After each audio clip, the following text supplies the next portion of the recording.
বাসের মধ্যে যাওয়ার পথে যদি মন খুলে বমি না করতে পারি তাহলে বাসের মধ্যে যাই লাভ কি? তো আজকে আপনাদেরকে দেখাবো কিভাবে 2 ঘন্টার পথ 5 ঘন্টা পাড়ি দিয়ে এত কষ্ট করে আমরা বাড়িতে চলে আসলাম।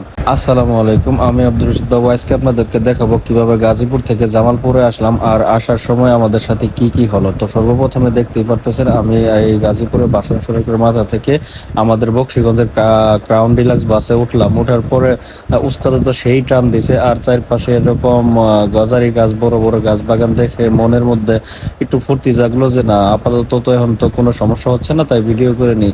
আর এই যে দেখাইতেছি আমার পাশে যে বসে আছে, একটু পরে দেখবেন কিভাবে বমি করতে শুরু করে আর কতটা অসহ্যতা নিয়ে আমাকে বাড়িতে যাইতে হয়েছে। আর কিছু করার নাই। পরে মাঝপথে একটু যাওয়ার পরে দেখি বৃষ্টি পড়তেছে, বৃষ্টি দেখে তো সেই শান্তি। পরে আবার চলে আসলাম আমাদের কাঙ্ক্ষিত শেরপুরে। শেরপুরে আসার পর দেখি যে ধানের শীষ আর যাই হোক বাস কাউন্টারে টার্মিনালের ওইখানে বড় বড় ভাই ব্রাদারদের ব্যানে টেনে টানানো তো নাই, আমি তার একটু ভিডিও করে নিলাম। আর গ্রামের পরিবেশ, বাড়ির আশেপাশে আসার পর যে সেই পরিবেশটা দেখার পর কি যে শান্তি লাগতেছিল, আর ওই রকম ভাবে আমি ভিডিও করতেছিলাম। অবশেষে আমাদেরকে নামিয়ে দিয়ে বাস মামা দূরে চলে যাচ্ছে আর আমি এদিকে বসে আছি।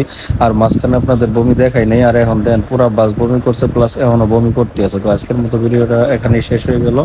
আসসালামু আলাইকুম।